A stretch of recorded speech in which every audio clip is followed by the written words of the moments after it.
Ladies and gentlemen, welcome to Retro Warriors episode 323. Woo. As always, I'm your host, Justin Baker, and as always, I'm joined by resident old bastard, Chris Saturn. Hello. Saturn, we have housekeeping. Housekeeping?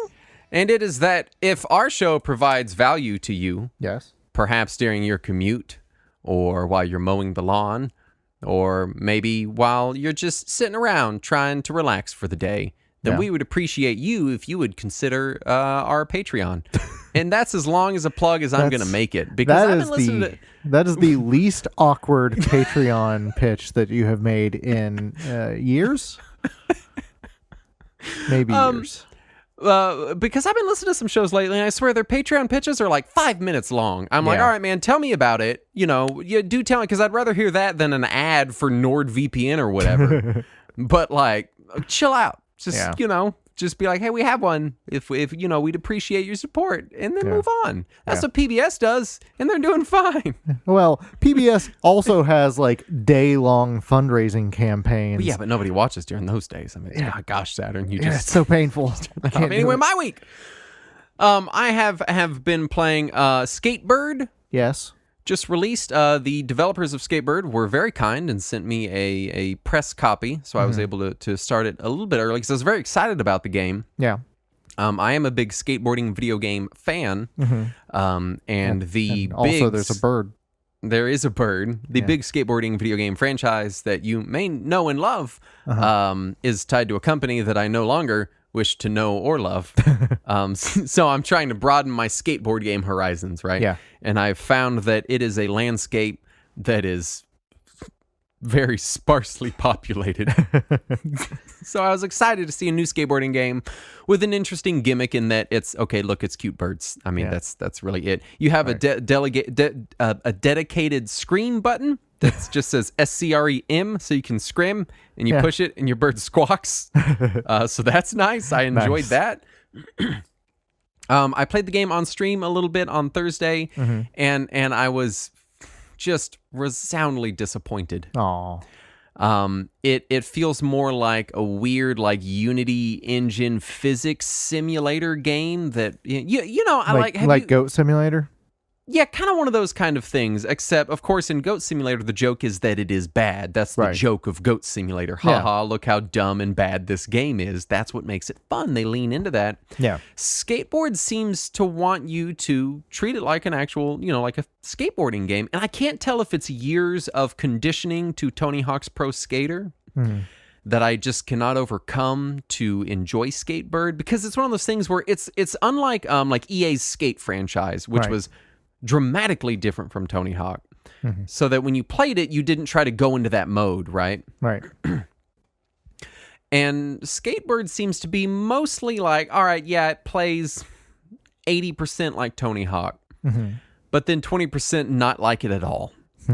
And more than not playing like it, it doesn't respond in the same ways. And so I'm going on, you know, a few decades of conditioning here that I'm trying to overcome. Yeah.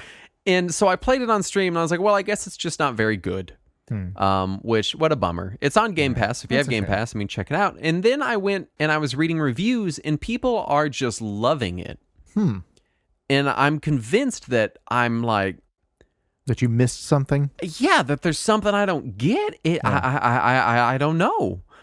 So I'm committed to playing more of it to at least figure out what the heck am I missing. I'm gonna try the Xbox version. I'm thinking maybe the PC version just has some issues. Maybe. But yeah, I've been playing it. I'm not. I didn't have such a bad time so as to be disinterested, but I'm very. I don't know. My remaining time that I dedicate to the game better be pretty damn good. Is all I'm saying. It's got a small bit to prove to me, I think. I've also put about 20 hours into Pathfinder Wrath of the Righteous.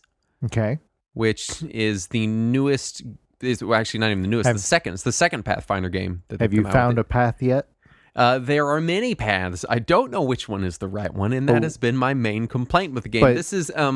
Go ahead. But did you find any yet? I did. Well, I mean, yeah, I found them. Oh, well, then at least it's living up to its name. It turns out that finding them isn't even the hard part. Shit.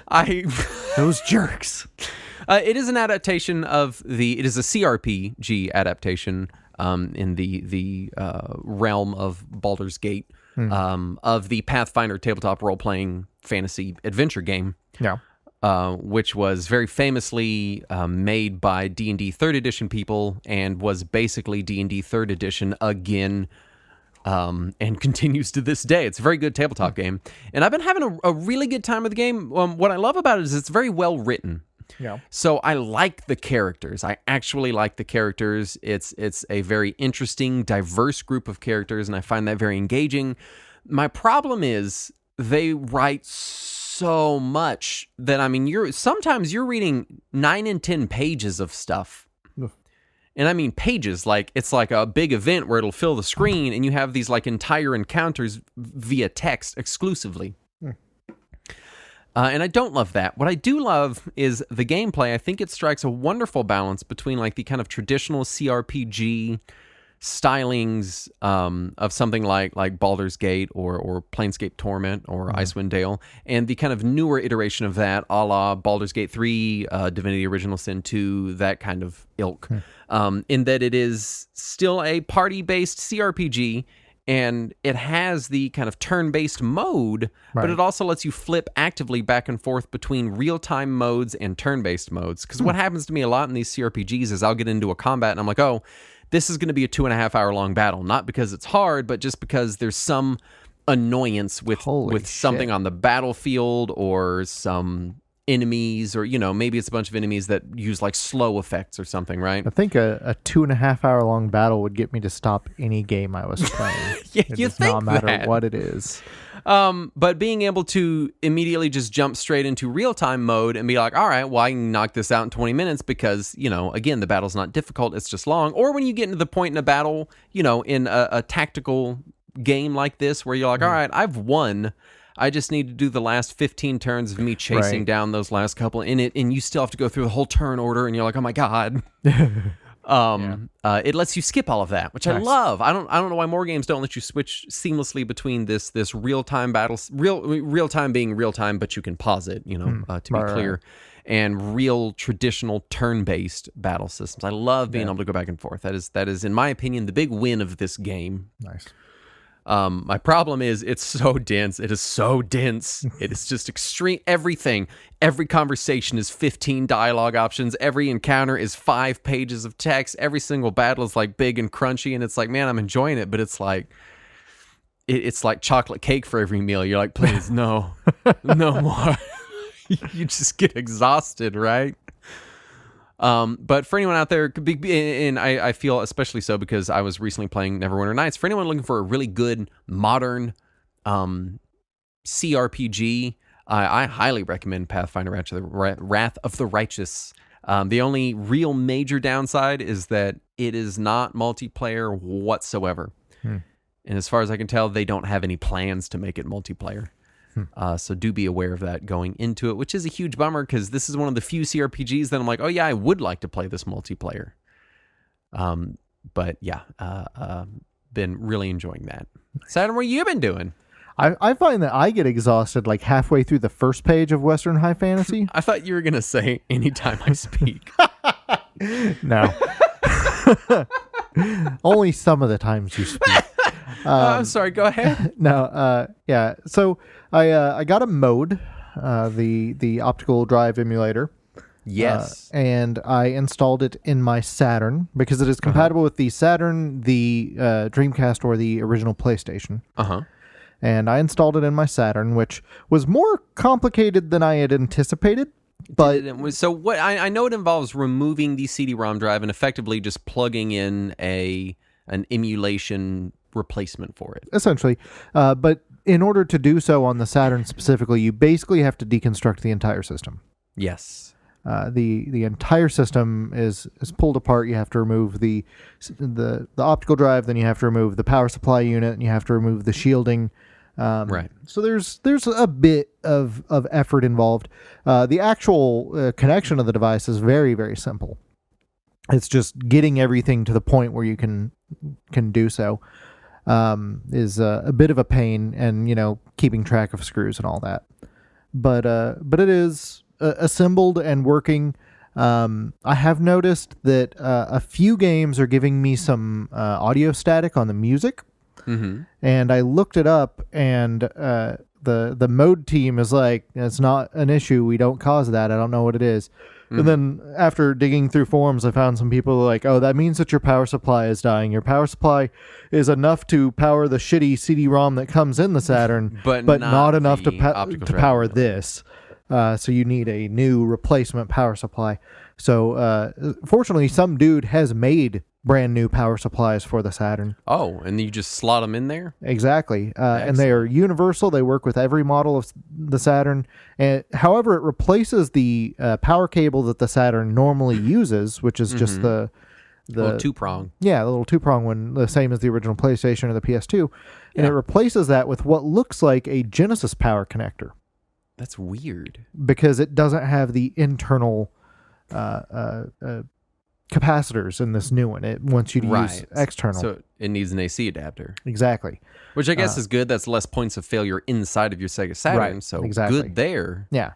And it has a custom cable specifically to connect to the mode to ensure that it gets its 5 volts that it wants to power an SSD. Now the question is, how expensive is that on top of your already relatively expensive mode? So unfortunately, the guy's website doesn't mention prices. Oh, that's not good at all. However, the people on the forum that I read said that it was a very cheap replacement. So I am curious what very cheap means. I did reach out to him to see if he still has any available and if I can go ahead and get on his list. Yeah. But we'll see. We'll see if that's enough to clear it up. I had first tested it out on that CRT, on the PVM that I got from you. Right. And worked great. It still had the audio static there, but it was less noticeable because every other time I turn on that PVM, it releases this high-pitched whine that drowns out all other sound in the county. Yeah, that'll be... See, that's why I got rid of it. Right. Yeah, I remember you mentioning that. So what it is I believe it's the flyback transformer, which is not a terrible part to replace. Yeah, I'm not opening it up. But I think what it is when you got it from me, it was not bad enough such that you could hear it, and now it is probably hitting a frequency that you can hear. Yeah, and it doesn't happen every time, though. I've found that if I turn off the TV or the PVM for like 5 minutes and then turn it back on, usually it's gone. And you I really might be able to find someone local to just come. Yeah, I keep meaning to look into a TV repair person to see if I can find somebody to take care of it, but I'm just lazy. However, I've learned that if it's not going to happen, if it's not going to make the noise, when I first turn on the unit, there's a little like the picture has some red lines at the very top. And they start to fade away after about 5 minutes, and that means the picture and sound are going to be perfect the entire time it is on. But if you don't see those red lines and the picture looks perfectly clear at first, it's gonna whine at you. That's so strange. I mean, I'm sure that somebody that knows about CRTs will hear that and be like, "Oh yeah, that's your such and such." Right, exactly. Yeah, it is weird for somebody who doesn't know how all of it works. I'm like, oh, there's magic in there. The elves got angry. CRTs are now hardcore collector's items, Saturns, which means Saturn. So that means that a whole community of homemade electronic modifications is going to pop up around them. Just gotta wait long enough. Yeah. So I did test it on there. It plays great. It looks great. And then I was like, I kind of want to sit on the couch and play it on the big screen. So I hooked it up to my FrameMeister, which admittedly I've not been using my FrameMeister much since I got that PVM from you. Right. Well, about I want to say it was 6 months or so ago, I had upgraded my soundbar to one that has 5.1 surround, and I apparently have not used my FrameMeister at all since then. Because when I turned on my FrameMeister, because the remote on my FrameMeister has not worked in years now. I've just been having to stand up and go turn the thing on and change its inputs and do all that by hand. Like the before times. Right? Like a chump. Gross. I know. Which is admittedly exactly what I have to do on that PVM because I don't have a remote for it either. But, so I just gotten used to it. It's fine, whatever. But yesterday when I was playing the Saturn through the FrameMeister, I was like, this is getting pretty loud, and I turned the volume down, and the FrameMeister picked up the volume down input as, let's change the aspect ratio to super zoomed in and widescreen. Yeah. And I was like, what just, oh shit. When you turn the volume up, did it go back? Yeah. Volume up fixes it. Perfect. Volume up goes to zoomed out 4:3. Great. So that was weird, but it did finally tell me that the problem was the remote and not the receiver within the FrameMeister, which is what I had assumed it had been for years now. Yes. And so I was looking for replacement remotes for FrameMeisters. Those aren't cheap. No. The FrameMeister has now ascended into legendary equipment status, right, where it no longer exists within the realms and economic means of mortal of us normal people. Okay, it's now in this legendary space. Yeah, it's bizarre where it exists because they haven't made it in years now. Right. So I was trying to see if somebody had made custom programming for my Harmony remote for the FrameMeister, because I had searched for it on the Harmony software many times, because it lets you specify a make and model of your devices, and then it will save them and allow you to assign them to tasks. And I had searched for FrameMeister many times. I had tried searching for XRGB, and it didn't come up. Yeah. And finally, I find a Harmony enthusiasts forum where somebody was asking the exact same question. Can you get the Harmony remote to work with the FrameMeister? And somebody said, oh, it's already saved in there. You just have to look for MyComSoft AV adapter. There you go. Perfect. And I type it in there, and it's like, oh, you want a MyComSoft AV adapter? Which model do you want? The XRGB Mini FrameMeister? Like, well, why, yes, that is what I want. I would like that obscure Japanese AV upscaling hardware. Thank you. And so now the touchscreen on my Harmony remote, when I pull it up, has literally every input from the FrameMeister remote listed on it. Well, how nice. Yeah, so I can finally fine-tune my FrameMeister from the couch. I'm back in the modern era again. You did it. And welcome to the future. And so I was just playing a bunch of Saturn games. I was playing some Panzer Dragoon Saga, which I have not had a copy of that in so many years. It was so good. It's so good to go back. Man, that intro cinematic is... Oh, it takes some time. Woof. Oh, yeah, it is aged poorly. I played that one time and I hit that cinematic and I was like, oh no! Yeah, they really should have used that MPEG card for that. That would have been a good reason to sell the MPEG card outside of Japan, just to make that not look like butt. Oh, it looks like one of those old QuickTime videos that was like the size of a postage stamp, but blown up to a full screen. God. I need to go back and try it again, because I know that it's supposed to be good, but that intro cinematic hit, and I was like, It's a pretty short game. From what I remember, it was like maybe 15 to 20 hours, which for a 3-disc JRPG, that's pretty short. True. So, let's get some news out of the way. First up, Polymega has started shipping to users. Review sites seem positive and oblivious. Yeah. So... all the review sites are like, this is the device you need. And I'm like, no, I don't think it is. What I don't understand is, I understand, I mean, obviously, we've been following the Polymega closer than probably a lot of other outlets have. Sure. So we've seen the cycle of lies, fake hype, accusations, and hateful things they've said about general the retro bullshittery gaming community.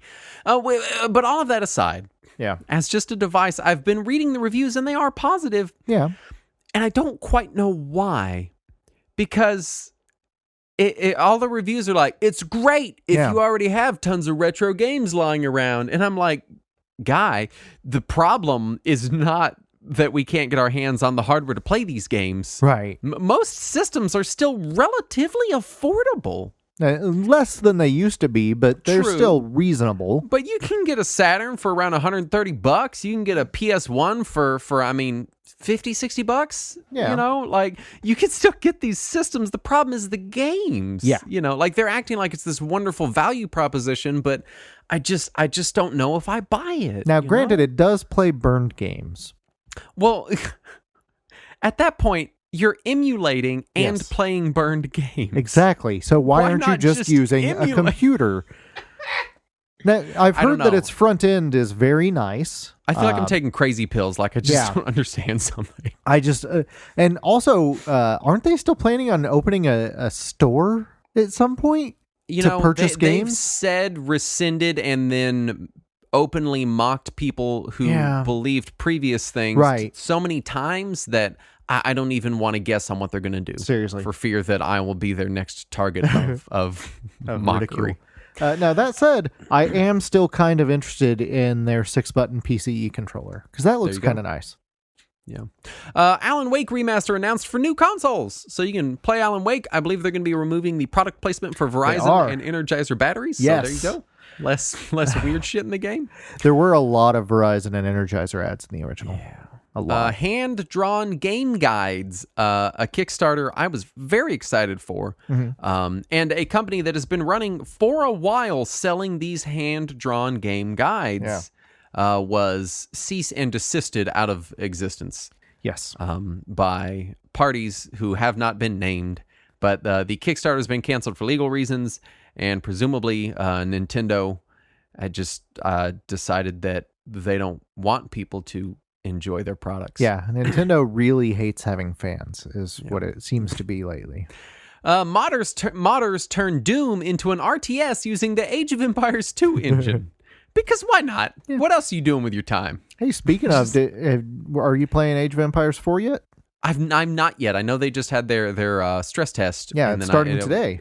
Yeah, is it live, or is it still in? Well, it's the stress test started today. Yeah, so it's not like launched. It's open to anyone though. We'll see. Yeah, I don't know. We'll see. I want to, but I just haven't. Arc System Works announces Kunio-kun's Three Kingdoms, an ancient China-themed Kunio game to celebrate the series' 35th anniversary. This is very exciting. Yeah. I'm always in favor of more Kunio games. Yeah. And the most recent Kunio collection was also very good and included in English for the first time some Kunio games that we had not received previously. So Kunio is, I'm confident in saying that Kunio is bigger than he's ever been, which is still pretty small, but he's still a tiny guy. Right. More accusations against WADA as one of their co-founders has been found to be selling a bunch of graded games. Gasp. Oh, shocking. Where there's smoke, there's fire. I'm blown away. I can't believe this. Yeah. This news I'm very excited about. NIS is releasing a second classics volume. Their first one was it was Phantom La Brave? Pucelle. It was maybe it was Phantom Brave. It was Phantom Brave and then another one I don't remember. Actually, now I think La Pucelle was in there. Now that you mention it, was it La Pucelle and Phantom Brave? Maybe. I don't know. Anyway, they're releasing this one, which is my two favorite Nipponichi games that they've ever made. Yeah, which is Makai Kingdom, which has not existed anywhere else in America outside of the PS2. There was a PSP version that's been fan translated, but it has not been ported ever in America. Right. And ZHP Unlosing Ranger versus Dark Death Evil Man, which is a fantastic mystery dungeon game. Nice. Just a wonderful game. And it exists only on the PSP and has been nowhere else. These are two games that have not seen the light of day outside of their original releases ever. And I am so stoked to have them on my Switch. I cannot wait. Makai Kingdom is so damn good. It's so good. Right. I remember my friend brought his TV over, his giant CRT, and he set up his TV next to my PlayStation 2 and my TV, and he set up his new Xbox 360 on his TV, and we would just go back and forth playing Ghost Recon Advanced Warfighter and Makai Kingdom. Nice. Like for days. Just Graw and Nipponichi strategy games. That was our life. I looked it up. It was Phantom Brave and Soul Nomad was the last Soul one. Nomad is the one I don't know. Yeah, I don't know that one. Yeah. After Backlash, Sony will honor previous statements regarding the free upgrade for new Horizon game, but future PS4 to PS5 upgrades will be $10. Yeah. So what a way to act during a global chip shortage in which people who have the money and interest to buy your hardware cannot do so. Exactly. Sony. That's really frustrating part is the systems aren't available, so people are having to buy the older versions just to be able to play the games. I understand that at some point your company has to go, all right, look, we're moving on to greener pastures, where you if you want the new game, buy the new game. If you want the old game, buy the old game. Yeah. But at some point you have to acknowledge the situation. I did see, I was trying to look at the consumer reaction to some of this, and I saw somebody in response to Sony's event that they had this last week. Yeah. They were like, I hope these games aren't on PS4. I know that a lot of people are acting like you can't still just get one off of eBay, but we can't let those people hold us back from the greatness of the future yet. Oh, no. I'm like, oh, come on, people. Buddy. The day I walk into Target and see PS5 sitting there on the shelf, all right, get rid of that offer. Right. But as long as they're still $900 on eBay, no, fuck off. Yeah. 90s PC PlayStation game, Little Big Planet, or Little Big Planet, Little Big Adventure. Yes, getting there a you go. reboot from its original creators. I've not played Little Big Adventure. There's a ton of love and nostalgia for this game. It missed me. Well, it got a pretty limited release here in the U.S. Okay, then I don't feel as bad. Yeah, but it people are like, hey, a Little Big Adventure, that's the shit. Yeah, it was only on PC in the U.S., and I believe it was a fairly limited release on top of that. Whereas in Europe and Japan, it was also on PlayStation, and it was apparently pretty widely loved in those regions. So I am interested in seeing what comes from it, just because so many people seem happy about it. Lego and Nintendo reveal a Super Mario 64 question block Lego set releasing in October. Presumably, the MSRP will be in the tens of thousands. Well, yeah, it's Lego. Judging by their previous price structure with their Nintendo Lego set that they released. It's actually the price tag is just going to be $sign and then the word Lego. Wasn't the Lego set that was an NES with a little TV, wasn't that the same cost as a Nintendo Switch? It was in that price range, yeah. Yeah, I think I want to say it was. Remake of Star Wars Knights of the Old Republic announced at a Sony event. No mention of BioWare or EA in the trailers. Will be at least a timed exclusive for the PlayStation 5, although we don't have exclusivity details at this juncture. Correct. Several people have already tried to claim that it is definitively a timed exclusive. I've seen no evidence of such, but it might be out there, and I just hadn't encountered it. Right, as far as I know. Yeah. And finally, the Analog Pocket was delayed until at least December 2021. That's unfortunate. Which that sucks. I remember when they announced it, we were both very like, "You're really gonna announce this right dead now? In the center of a pandemic?" Yeah, and they were like, "Yep," and then it's just kind of played out. Right, exactly as everybody expected. No, not we were right. A lot of people were right. Played out the way we thought it would. Yeah. Anyway, that brings us to our topic at hand. This week, we're doing the Dreamcast 101. Yes, which is not on a budget. It's not so... Let me clarify. Yes. As far as scope, we have episodes that are such and such on a budget. Yes. And the idea was that we wanted to kind of give you an intro to collecting and playing and enjoying a system while also maintaining some semblance of sanity. Not being insane. Right. Yeah. But what we realized is that the market is so volatile right now that the second we release those episodes, they are immediately deprecated. Right. On top of the fact that they are deprecated with time no matter what we do. Sure, yeah. And also, prices on some of the specific things that we said were cheap seem to spike. And I don't understand. Well, one, the entire market is spiking in disgusting ways. Yeah. So we're just going to mostly avoid dollar amounts today. Yes. So this is basically the same episode. Hey, you want to get into the Dreamcast? Here's some stuff you should be looking at or considering or might be fun or enjoyable. But we will not be listing prices. So just take it for what you will. I think before we even really get into it, our general recommendation is if you can't afford it, emulate it. Period. Right. Yeah. I don't know that there's a single instance where we would say, "Oh no, you need the real deal." With how prices are. I'm trying to even imagine in my head. Think of a scenario where you'd be like, "Oh, don't emulate that." No. Maybe light gun games, but even those, I think you can emulate pretty well now. Especially with the Dreamcast, which the modern Xbox controller is such a direct analog of Seriously. that it's because the only argument I could think is no, you really need the real controller. At least go buy a controller and then get an adapter. Like if you were like, oh, I want to do N64, I'd be like, all right, well, go buy an N64 controller and get an N64 controller adapter for your computer because as weird as it is kind of quintessential to the N64 experience. Right. That's the only thing I could think of. Now, I've not played a ton with Dreamcast emulation. Do they allow you to see the VMU screen? I know that some of them will, but I don't ever bother doing that, so I'm not sure. I did try to look into it a little bit, and we'll talk about it more when we talk emulation later. Yeah. All right. Anyway, Dreamcast. Dreamcast. Let's talk first encounters. Yes. Because I don't know that we've done just a regular Dreamcast episode. We did, but it was almost 300 episodes ago. Is that all? Yeah, it's been a minute. So the Dreamcast on the legendary 9999. Yep. My brother got one. Yeah. He got one and he got all the shit with it. He got the modem, he got the little web browser CD, he got Sonic Adventure. The modem was built into the system. Okay, well, he got the web browser CD thing. Yeah. I remember being like, it does internet, and we never hooked it up. The web browser also came with the system. It was all in well, that's why he got it, Saturn. Jeez, that's what I said. I said he got it. Look, I wasn't there when he bought it. My brother has a different dad than me. Yeah.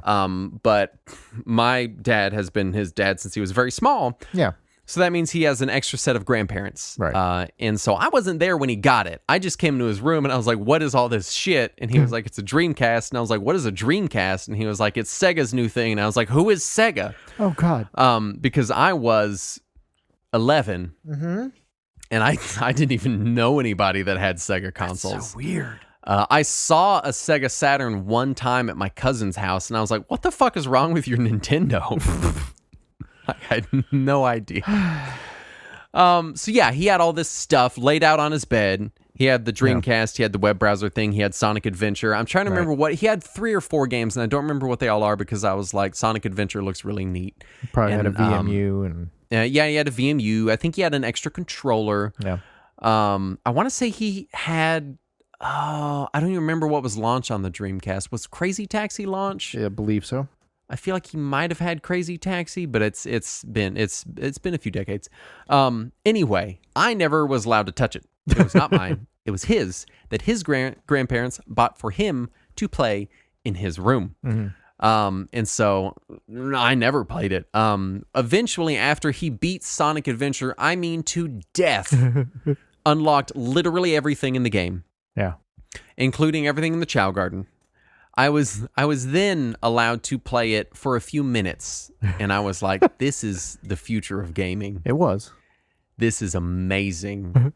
And I remember he eventually picked up Marvel vs. Capcom 2. Nice. And was just amazingly good at that game because he played it for, hours a day. Did he have Soul Calibur? That was one of the big launch games. Never had Soul. For my first Soul Calibur, my first Soul Calibur is Soul Calibur 2. He didn't have Power Stone. Here's the thing. My brother loved Marvel vs. Capcom, loved fighting games, never played them with another human being. Ever.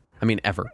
Yeah. He would occasionally invite me into his room, let me play him in Marvel Capcom 2, not explain anything to me, beat the shit out of me, laugh at me, tell me how bad I was, and then invite me out of his room. Well, that was nice of him. At least he invited you to leave.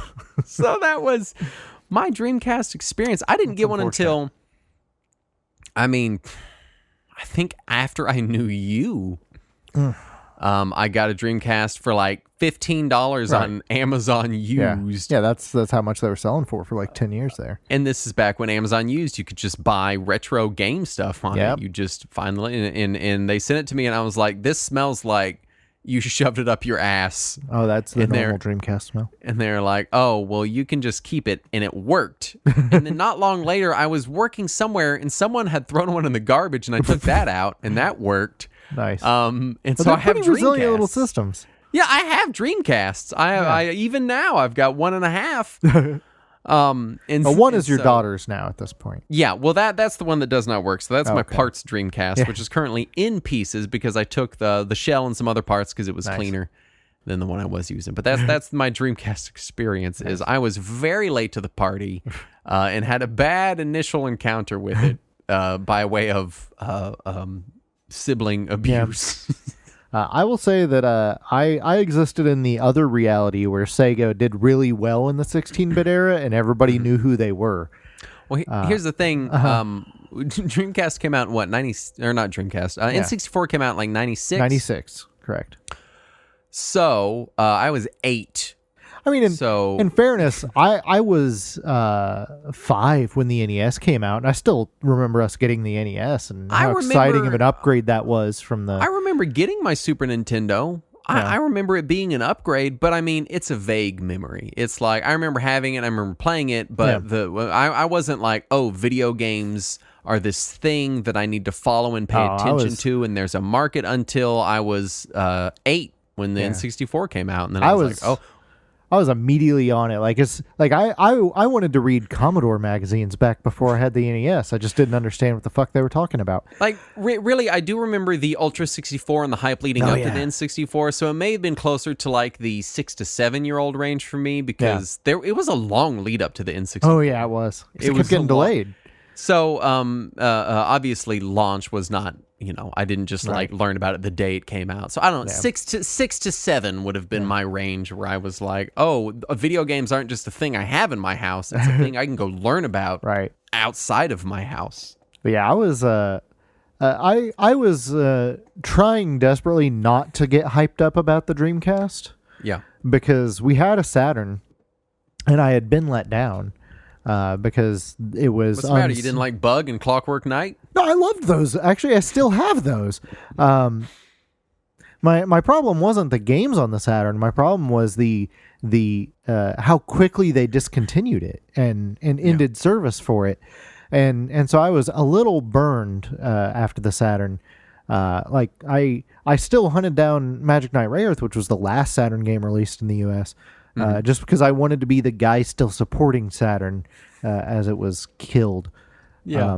So I was trying to not pay attention to Dreamcast as the hype came around, but then I couldn't avoid it. Yeah. It's funny to me, and this is a tangent, the idea of a little kid Saturn being like, oh, I need to support this in the market. Like, that's the kind of sophisticated thinking of a market that I would not have until a normal age for a human being to have those kinds of thoughts. But I forget how much of that was driven home by the market competition coalescing on the playground. People at your school arguing about like what's better and stuff. And as we've established before, I never experienced that. Yeah, it's so weird. Nobody even talked about video games. When they did, they're like, yeah, I have a Nintendo. Yeah. Like, me too. Do you like Mario 64? Yes, me too. Okay, bye. Wait, do you like Blast Corps? Me too. No, I didn't get the Dreamcast at launch. A friend of mine did though, and he brought it over with Soul Calibur, and just blew all of our minds open. We were like, you can't get better graphics than this. This looks like real human beings. This is just reality. This is the perfect graphics, and we can get no better than Soul Calibur 1 on Dreamcast. And which I hold by. That's what real people look like. Well, now you wear glasses, so you've learned how wrong you've been for all these. Finally, I have glasses. People look like Soul Calibur again. What do you mean they don't look like that? Yeah. What do you mean I have vision problems? So, no, I did eventually get one after they had already dropped to like $70. It was I can't remember if it was $70 new or $70 used when I got it, but it had already dropped quite a bit. And I was like, this is how much I'm willing to invest in Sega, because I'm still worried they're going to drop out. And my friends were like, it's not going to happen. Look at how amazing the Dreamcast was, because most of my friends bought into the Dreamcast. And then, they immediately dropped it when they got their PS2s and started selling them. And I was the last one that still had a working Dreamcast. Yeah. And, but I did still have plenty of love for it. I do love my Dreamcast. Let's talk, when we do the notes,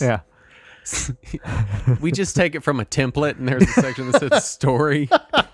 And I don't remember writing this, but apparently I wrote, once upon a time, Sega Sanshiro gave his life so that we could experience the Dreamcast, and then Sony destroyed his legacy with their garbage DVD player. That is the story. I must have wrote that 2 weeks ago. I believe so, yeah. Let's talk hardware recommendations on the Dreamcast, what you should be looking at. And I do want to start with a section on recommended hardware mods or additions to consider. And I do want to give a special thanks to Talon, who is one of our Discord members who has a heavily modded Dreamcast. So I was like, hey, like, what do you have modded on yours? What would you recommend? Right. So most of this list is from him. Although the first thing on the list, the Terra Onion mode, I'm which familiar is with that now. Optical disc emulator.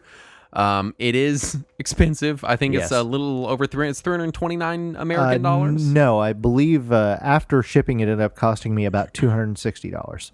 Oh, really? I don't know why I thought it was so high. Yeah, because it was actually, let me double check that because okay, but under 300. Yeah, so I believe little under a Nintendo Switch. Yeah, pretty much. Well, let me confirm that in case my mind got mixed up. But go ahead. So the Terra Onion mode, for people that don't know, the Dreamcast you can just burn games for. True.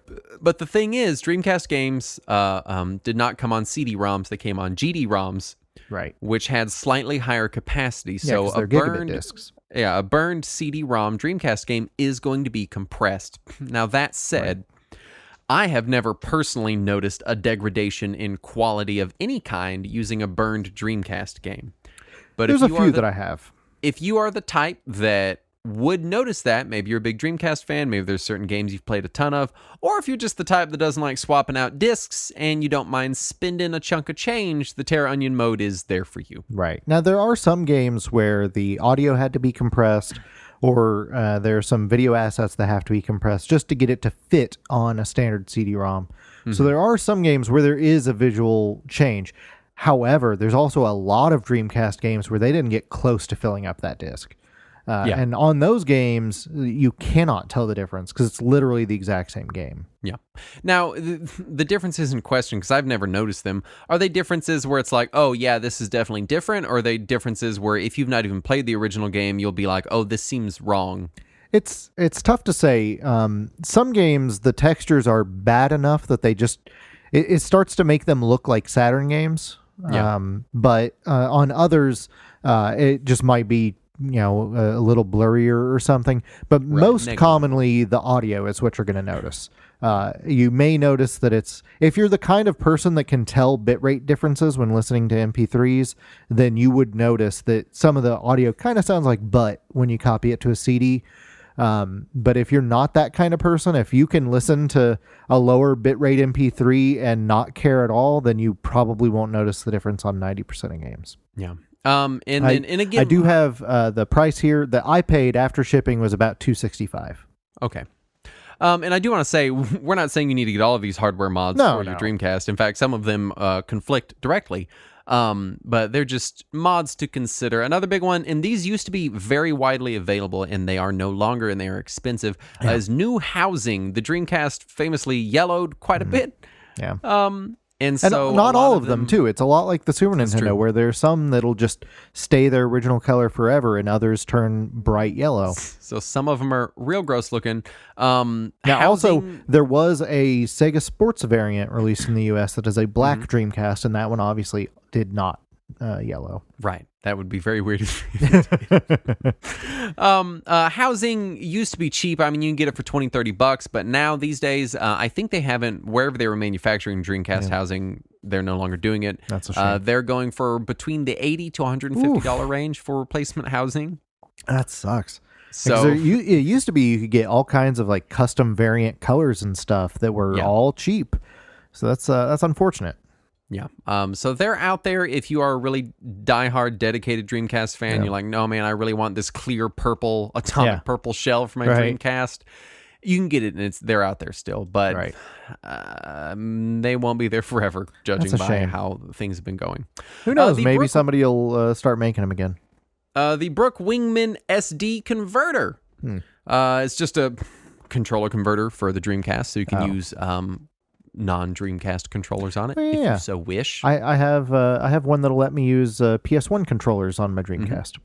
Power supply and fan replacements are available. The fan in the Dreamcast is famously pretty damn loud. What? I know. I'm shocked, too, that a late 90s mini computer fan would wear out so quickly. And also, those the CD-ROM drive is super loud, too. Also loud, yeah. Those are both relatively cost-effective replacements. You can also pick up... Now, for people that don't know, the Dreamcast will output directly to VGA. Correct. Which looks very nice. And for a long time, there were VGA boxes for the Dreamcast that were around the $80 mark that were very high quality. I believe you can still get those. I forget the name of the manufacturer, but you can also get just kind of more generic VGA cables off just like Amazon for like $10. Right. Quality is kind of all over the place, as you would expect. Now, keep in mind, some Dreamcast games won't output on a VGA cable. True. I've never personally encountered one, but they do exist. I have a few that just refuse to output video at all if you're connected to VGA. You have to connect analog composite cables, or analog cables. And then finally, we have the HDMI adapter. This is from Kaiko, who also makes one of the GameCube HDMI converters. Yeah. And by all accounts, this is a very good converter. It's cheap. It's like $35. Nice. It's aluminum housing. I believe it has a switch for games that do not support VGA mode, but do not quote me on that. But for $35, hooking a Dreamcast up to an HDMI cable on your TV is that's nice. Pretty good. Yeah. Like if you were just like, oh, I just want to get a Dreamcast and burn games, I don't want to spend too much money, cool. Yeah. Maybe pick one of these up too, you know. Whereas the other end, the Terra Onion mode and new housing and all that is the like high end, oh, I'm a hardcore Dreamcast fan, I want to spend like $500. Yeah. After we just said we wouldn't quote prices. I'm sitting here like, well, so here's the price of this. Let's talk controllers, Saturn. Yes, sir. First of all, before we get started, let me just say that the standard Dreamcast controller is great, and if you enjoy using it, just use it because it is an excellent controller.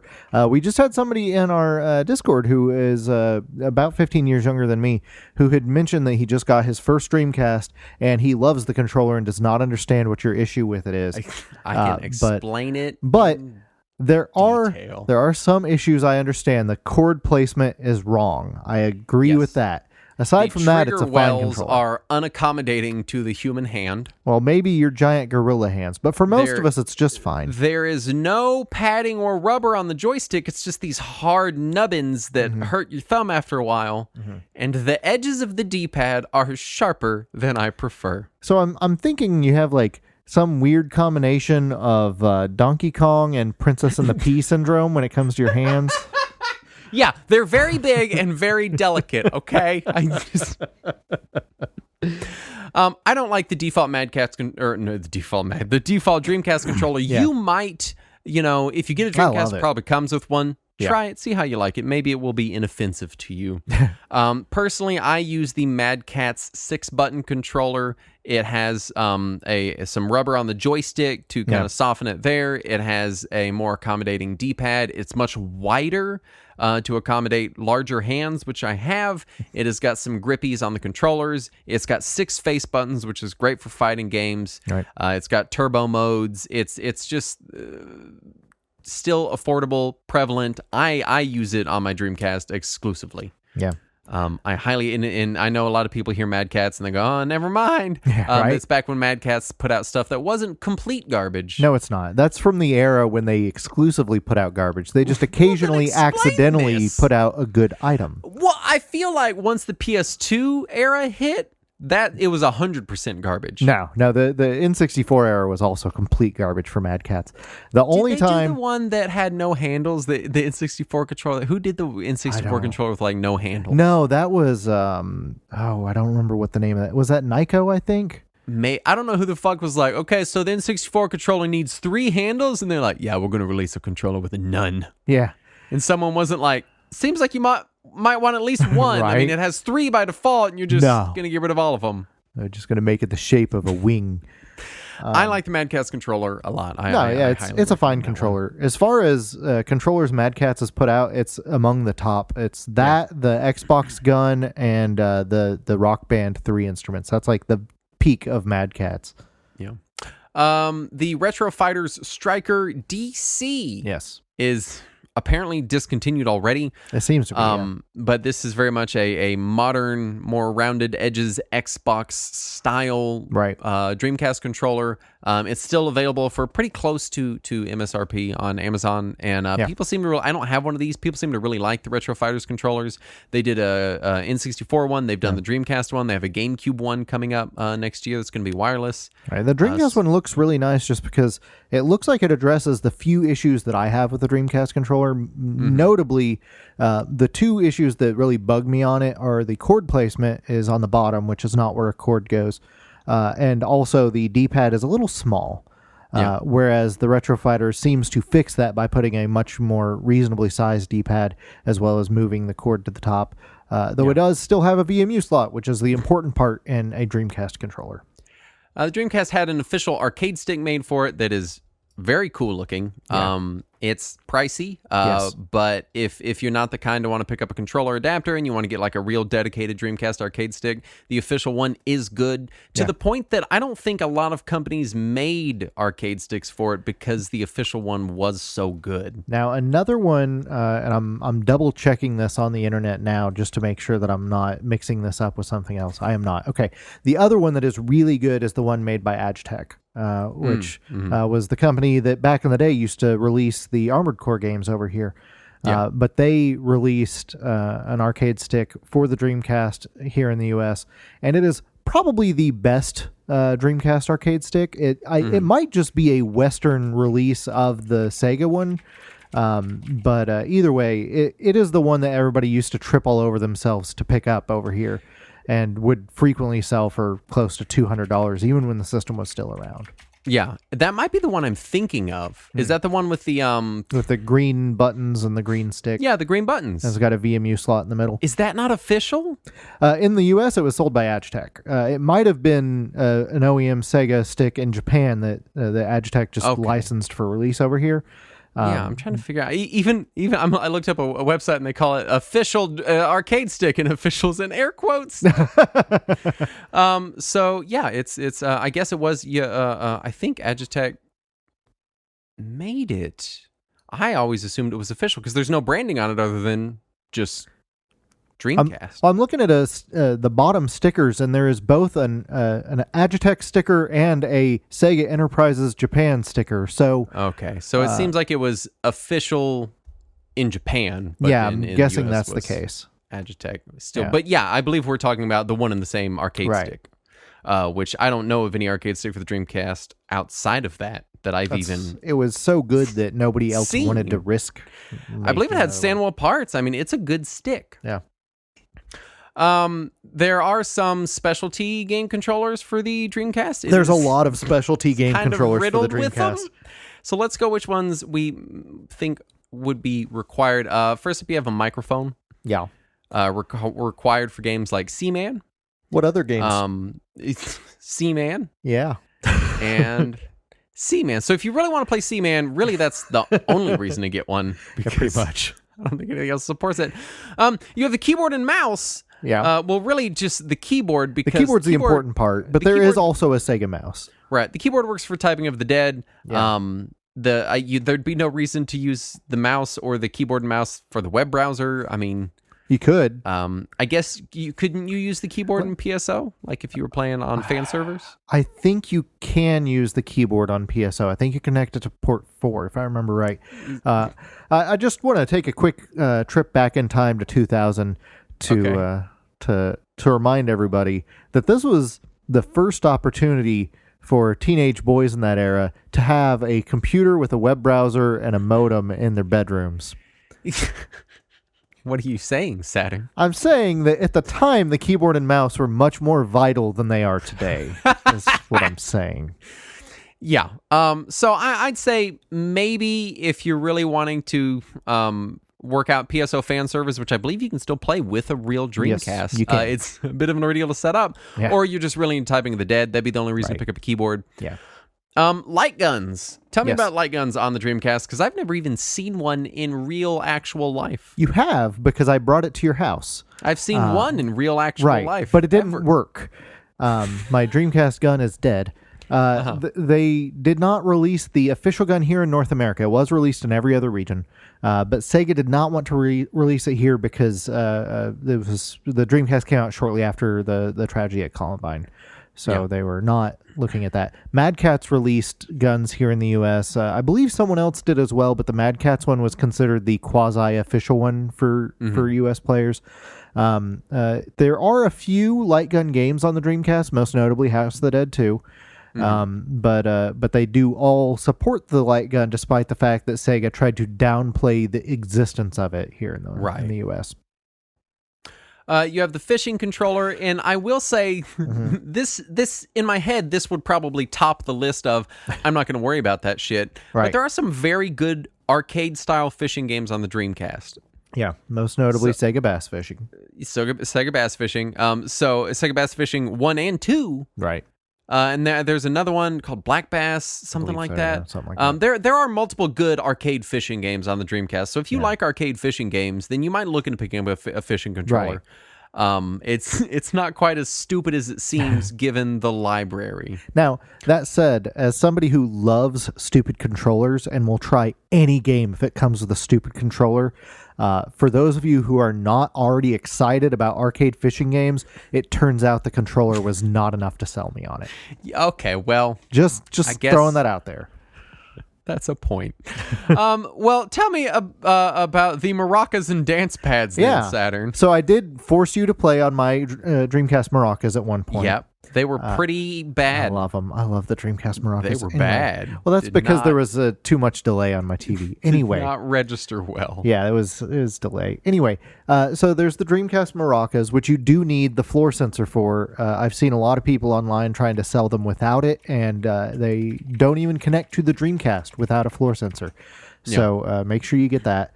There was also a DDR mat released for it in Japan, because there was a couple DDR games released in Japan for the Dreamcast. So if you're interested in rhythm and music games and you like weird accessories, this was pre-Rock Band and Guitar Hero, so you're going to have to settle for maracas and dance pads.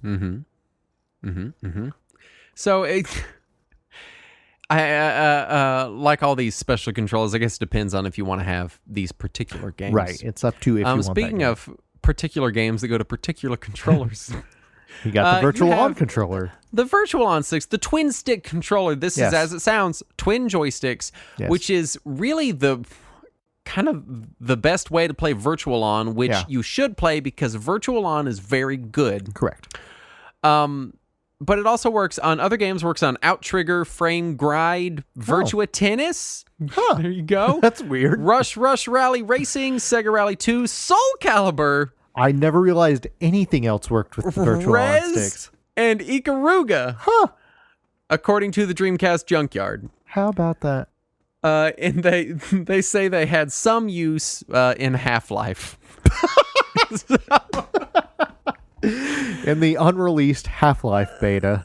So there are multiple uses for it, but Virtual On is real good. Yeah, it is a good game. It was also a good game on the Saturn. So if you was a good game on the if you Saturn. have a Saturn, look for Virtual On sticks for the Saturn. Yeah, there were sticks released for the Saturn Absolutely as well. There are various racing wheels. I don't think either of us are in a position to recommend them. But they exist. I'm not in a position to recommend them just because I don't know enough about them. But I have heard them recommended in the past. So if you are interested in racing wheels, then you should look into the racing wheel market on the Dreamcast. As far as the modem broadband adapter, if you are wanting to play some Phantasy Star Online on the Dreamcast on fan servers, which are still running, you'll probably want to track down, a broadband adapter if yours doesn't have one on it. The broadband adapter is particularly hard to find because it was released only in Japan. The modem came with the system in all regions, so now, most consoles have that attached. I believe there's a way to play on the fan servers via the modem, but I think it is more complicated because you need some type of additional hardware. Well, at the very least, you need a phone line. Yes. So I'm sure that. So I'm just gonna say definitively, someone has made it work. Yeah. But if you're picking up a Dreamcast to play PSO fan servers online, right, you're probably gonna want to track down a broadband adapter, or just do it with a GameCube. Now, there are also other Dreamcast games that supported online, and some of them even supported direct player-to-player online rather than going through SegaNet.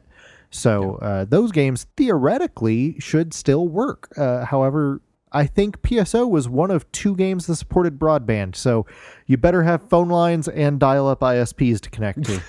There you go. I think something like 5% of America is still on broadband. Because we don't. You mean dial-up? Have any other options? Yeah. Let's talk software. Yes. We've categorized this. The first one up is easy recommendations. These are games that are either that you should play. That are either only on Dreamcast, best on Dreamcast, maybe games that have had some ports elsewhere. A lot of the first-party Dreamcast stuff, we should say, exists on the Xbox Live Marketplace. Correct. And a lot of it on Steam as well. And Steam also. Yeah. But if you're picking up a Dreamcast, these should be kind of your immediate go-to. Like, these are big Dreamcast titles to check out. First up is Crazy Taxi. Which is on everything. I've finally worked out whatever weird hang-up I had on Crazy Taxi. I've been playing it a lot lately. What a fun game. Yeah.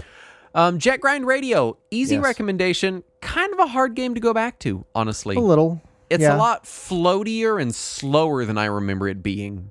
See, that part isn't what gets me. It's the camera that gets me now. Camera, I don't even notice it. I can't even say that I noticed it now. Mark of the Wolves, released on Dreamcast.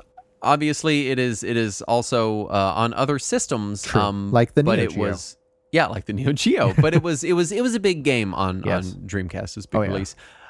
Project Justice. Yes, that's the sequel to Rival Schools United by Fate. Mm-hmm. It is a spin-off of the Street Fighter series, and I believe Project Justice has never been ported to anything else. Oh, weird. So if you are after Project Justice, you should look for it on Dreamcast or on an emulator. The whole Rival Schools franchise is just largely kind of ignored. Mostly forgotten, yeah. They just gave that one up. It was Capcom. It was Capcom, right? Yeah, it was a spin-off of Street Fighter. God damn it, Capcom. Cannon Spike is a very also Capcom. Very weird game featuring Cammy, Mega Man, and other people. Yes. In a weird top-down shooter game. Correct. It's very bizarre. You should play it. Yes. Gigawing 1 and 2. And Mars Matrix. I'm just going to throw all 3 of those together. They are all good Capcom shmups, and I don't think any of them have been released elsewhere yet. Maybe Gigawing has. I want to say I've seen Gigawing somewhere else, but I couldn't tell you where. But I'm almost certain Mars Matrix hasn't, and I don't think Gigawing 2 has been released elsewhere. If it has, I believe the arcade version of Gigawing 2 was built on Naomi hardware, so it is closest to the original on Dreamcast. Yeah. Record of Lodos War, which I didn't know was a Diablo clone. Yes, and of course, now you have my attention. Yeah, it's of course based on the anime Record of Lodos War, and it's a pretty good Diablo clone on the Dreamcast. I spent a little bit of time with it, but like Diablo itself, I bounced off it eventually. But my friends who are big Diablo fans got super deep in it to the point where they then went back and watched the entire series. Yeah. And then also games based on anime, Sword of the Berserk, Guts' Rage, which is based on Berserk. It is a hack and slash. It is also one of the first games I ever saw QTEs in. I'm not going to hold that against it. But it is a pretty fun little hack and slash, and I don't think either of those have ever been released on another system. No. I think both of those remain Dreamcast exclusive. Power Stone 1 and 2, really good kind of party brawler style games. They do exist in a PSP collection. True. But don't play that. Yeah, I don't think it exists anywhere else. And they're expensive as shit, so burn them. Right. For sure, burn them. Definitely. You have, obviously, Soul Calibur. Right, which is launch game on the Dreamcast and still one of the best looking games on Dreamcast. Yep. In fact, it looks true to life, as I mentioned earlier. It is 100% accurate. As we all know. No, it's just a solid fighting game, and it's been ported elsewhere, but it's just so iconically Dreamcast that it's hard to go back and revisit the Dreamcast without also revisiting Soul Calibur. Yeah. Yeah.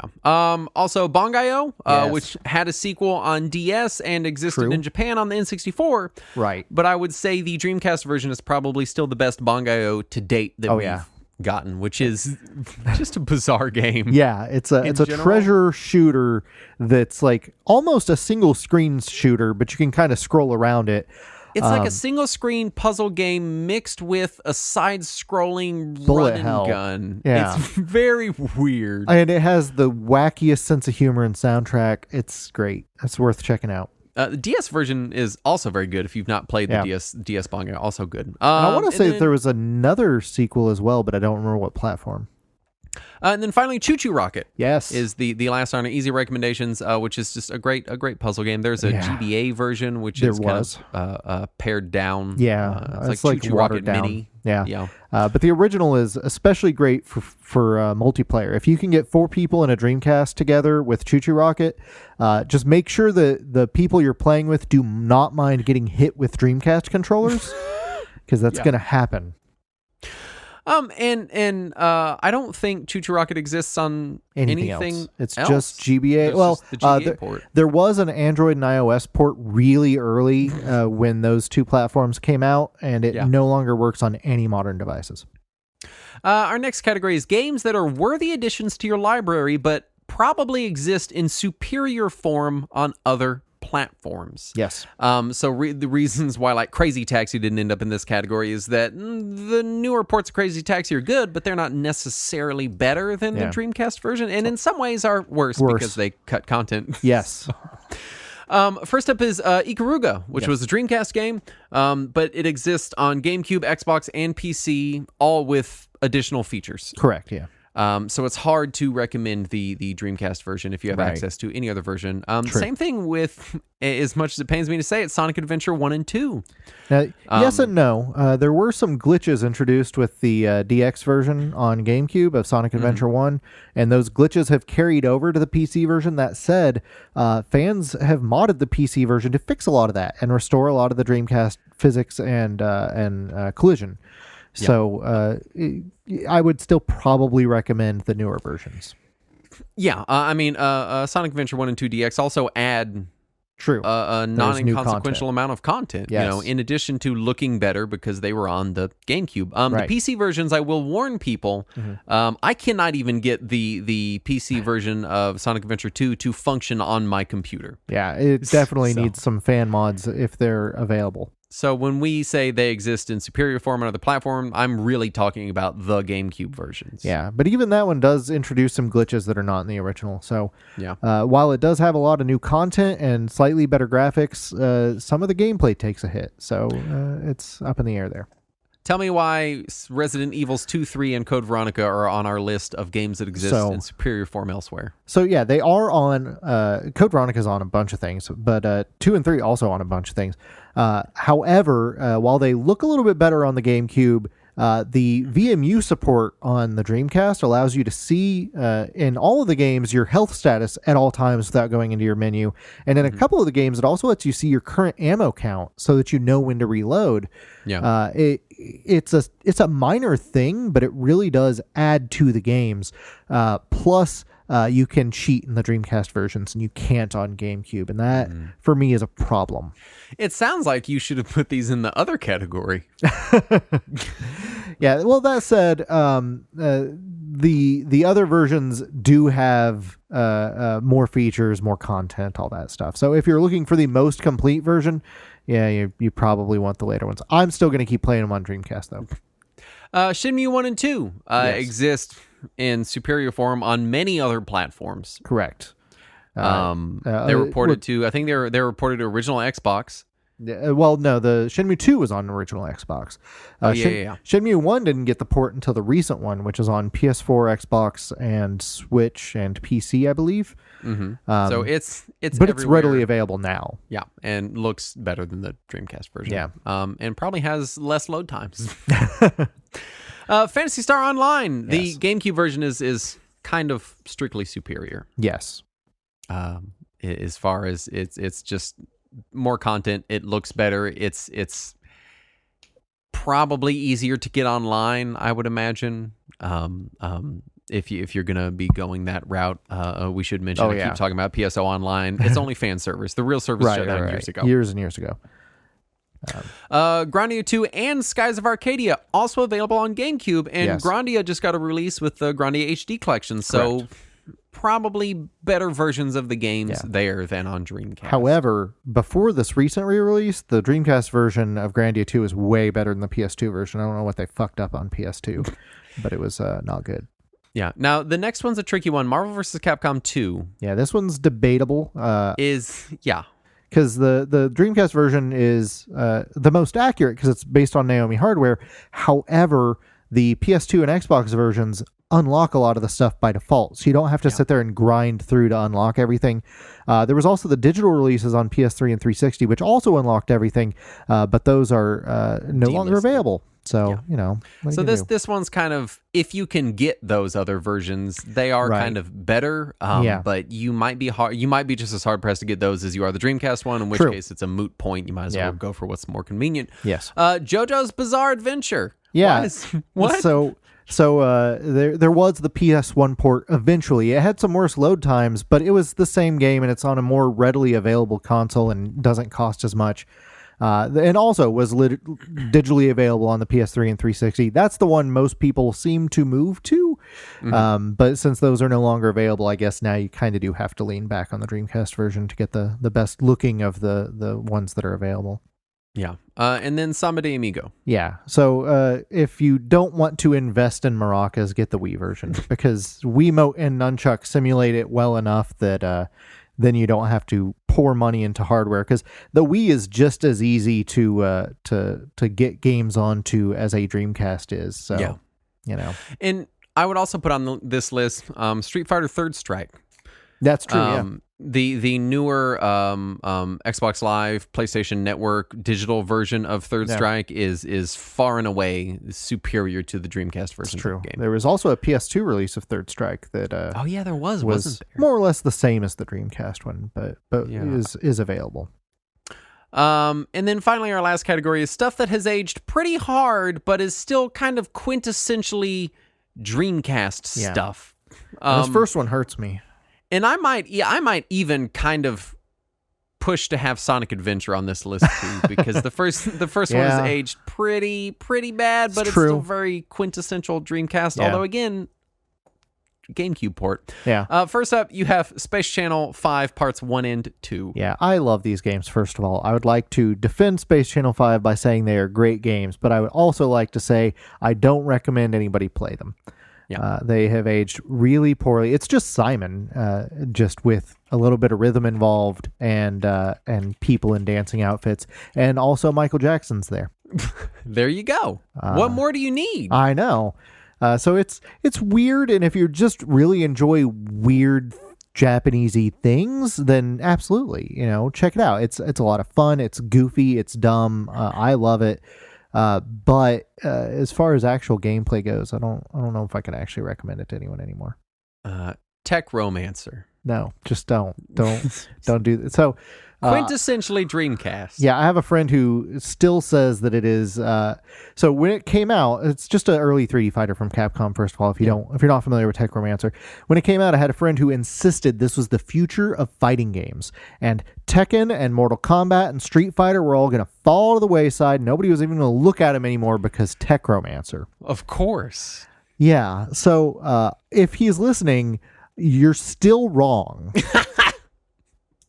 And it is not held up well, but it is. I still see it on lists of best Dreamcast games for some reason. Illbleed as another one that it still shows up occasionally on list of Dreamcast games you must play. I have a survival horror game that I'm putting on this list too, right after Illbleed. Yeah, this one, for some reason, people act like Illbleed is one of the best Dreamcast games. It's not. It's a bad game. It's a bad horror game. And the only reason I think it gets any attention is because it's hard to find. I would like to discuss Blue Stinger now. Oh, yeah. Blue Stinger also is a game. Blue Stinger was published worldwide by Activision, developed by Climax Graphics. Yep. And I don't know what the fuck is going on in this game. But I don't think it's... First of all, I boot the game up. Yeah. And I cannot figure out how to walk. Because to walk, you have to hold the left trigger and move the stick. Yeah, it's just a thing. It's just a really slow, awkward voice Resident Evil wannabe, but has angels and islands, and I don't know, man. It was another weird one. It is only on the Dreamcast. True. So I'm sure people bring it up when they're like, oh, yeah, you're getting into Dreamcast. You play Blue Stinger. Yeah, I promise you could skip Blue Stinger. Yeah, you can skip that one. That's fine. Just skip right over. And then finally also, we have Egg. Yeah, you can skip Egg. I've not even heard of Egg. Yeah, Elemental Gimmick Gear. Yes. It was published by Ubisoft as a JRPG. Which, All right. if you've paid attention, Ubisoft is not Japanese. What? I know. Hold on a minute. Hold the phone. I know. It's an action RPG that is super awkward to play. Its story goes nowhere. It's super pretentious and takes itself way too seriously. And it's just not fun. It's not a good game. Yeah. Let's talk interesting collector's pieces in the Dreamcast community that you may run into. There's lots of them. Saturn. I'm just going to let you roll through this because, again, I was not into the Dreamcast when it was a thing. Yeah, so for people who either weren't around or don't remember, the Dreamcast was heavily promoted by Sega and just about every retailer in the world before it released. There were tons of exclusive marketing merchandise items. It ranged from apparel to signage to statues and all kinds of stuff. There's gold-plated Space Channel headphones that you can get. Just all kinds of weird shit. There was also the system came out right in that bizarre peripherals craze was starting to come into fruition. As we mentioned, maracas and dance pads and fishing controllers and all kinds of weird shit was available. And there's even more of those in Japan. There's a Densha to Go train controller that you can get in case you want to control a train with your Dreamcast. I do. Well, you can find it. It's like $300 now. There was also these grossly oversized promotional boxes for a lot of the games that were either produced just for press outlets or just for managers of video game stores. Like there's a 3 foot by 3 foot Sonic Adventure box out there. And then of course there was the version of the Dreamcast that was made for Toyota dealerships that included GD-ROM videos of new Toyota vehicles. Oh, no. What do I do with all this old Dreamcast hardware? I get Toyota on the phone. No, this was before the Dreamcast came out. That's worse. There was also since the Dreamcast came out around the same time as the PS1, the miniature PlayStation, and the PS1 had the screen that you could get for it. So people released screens for the Dreamcast. And the most commonly seen one was from a company called Dreamcast, not Dreamcast, Dreamcast with a T for Dreamcast. And they also released a lot of unlicensed internal components early on in the life of the Dreamcast. I don't know if they're still around or not, but they were a thing. There was also so many bags for the Dreamcast released during that era. And other bags for other things that just inexplicably had Dreamcast logos on them for some reason. There's also a ton of pre-release test GD-ROMs floating around these days. I have not seen nearly as many beta discs for PlayStation or PlayStation 2 out there as I have for the Dreamcast. There's a ton of GDRs that just have like some guy's handwritten notes that's like Le Mans Test Rally or whatever.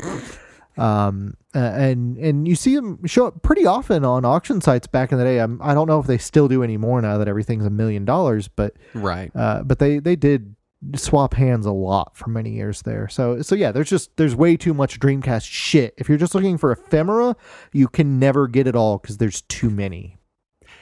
And then I think it's important that we ask the question: is it worth buying the original hardware? Well, at all. It depends. How much do you really like the sound that a VMU makes when it doesn't have a battery in it? I turned on my Dreamcast the other day to play Shenmue, and my wife goes, "What is that noise?" And I was like, sorry. My Dreamcast thinks it's 1998 and it has no batteries. I'm scared to tell it that it's 2021 and I don't buy batteries anymore. Right. Yeah. So for people who don't have a Dreamcast, the VMU, the memory card, requires 2 CR2032 batteries that last about 3 weeks. Yeah. And And when those Whether batteries you use it or not. Right. Yeah. Whether it has been used or not, it lasts about 3 weeks. And then after that, if it doesn't have batteries or if the batteries are dead, every time you power on your system, the VMUs all make this death cry. And actually, it occurs to me in our hardware section, we did not even mention VMUs. That's true. At all. Which is weird because you love VPETs. I do love VPETs. My problem is it only lasts for 3 weeks. At best. And then it goes dead. Yeah. Obviously, your Dreamcast probably will come with a VMU if you're buying one. If not, you should get a VMU. You can also buy separate memory units that have no screen but have more memory capacity. Yeah. Also, my VMUs are perpetually full. Yeah. Also, up until very recently, Walmart still sold brand new VMUs on their website for $10. Yeah, I got one not that long ago. Me too. Cheap. I do want to talk emulation. Redream is kind of the like big premier Dreamcast emulator right now. I think they charge like $5 for their premium version. Yeah. They list 920 playable games, meaning runs well, minor glitches. You can play all the way to the end of the game. 15 games start but have big glitches. And 23 games are listed as broken. For people that just did the math in their head, that's 96.03% compatibility with the Dreamcast library. Now, that said, as far as the original hardware versus emulation, some of the games that are still broken include things like most of the Tomb Raiders. Seaman doesn't function at all. Well, then you're not missing anything. Notice Seaman wasn't on our list of games that you should play. Some of the Yu Suzuki collections, some of the kind of cooler Dreamcast stuff does not run now. Again, that's a list of 23 total games that are full-on broken. 38 if you're counting the ones that still have major glitches. So that's 920 games that work well and you can play all the way through them, and 38 that don't. And now, if you're used to emulating older systems where the emulation is always 100% compatible and it looks exactly like it did on the original hardware, more or less, you might be taken aback by some of the weird jaggies and stuff that will happen if a game isn't 100% perfect. Yeah. But if that kind of thing doesn't bother you, then yeah, the emulation has reached a fairly mature state.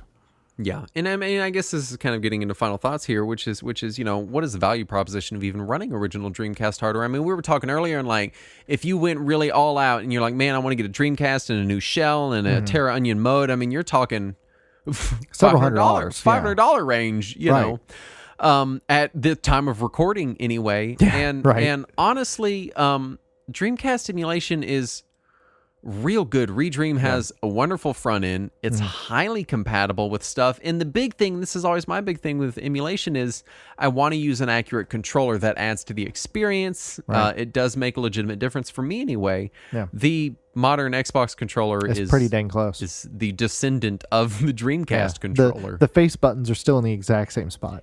Yeah. And so it's one of those things where it's like, man, it's hard to recommend original Dreamcast hardware. The only reason I could possibly lean towards the original over an emulator would be the VMU screen on the few games that do something with it. If you are the type to want to really get into specialty controllers, and if you like specialty controllers, you probably like the Dreamcast. Yes. Then obviously you need to go original hardware to get that experience. I'm sure some of these emulators may have compatibility with some of the specialty controllers, but then you have to get them converted. And it's this whole thing. Yep. If you're into the Dreamcast because of the weird gimmicky controllers that it had, and it had a lot, original hardware. If you just like want to play Crazy Taxi, we'll download it on Steam and then add the patch that puts the original music and product placement back in. Or go get your Dreamcast and burn yourself a copy, you know. But if you're the kind of person that just really likes that high-pitched scream of a VMU... You know, you can just go on YouTube and just look up 10 hours of VMUs screaming and get that all that you want. VMU screaming, just like so you VMUs screaming. We're tying the whole episode back together. So yeah, I think emulation for the Dreamcast is, I would say, very good. Yeah.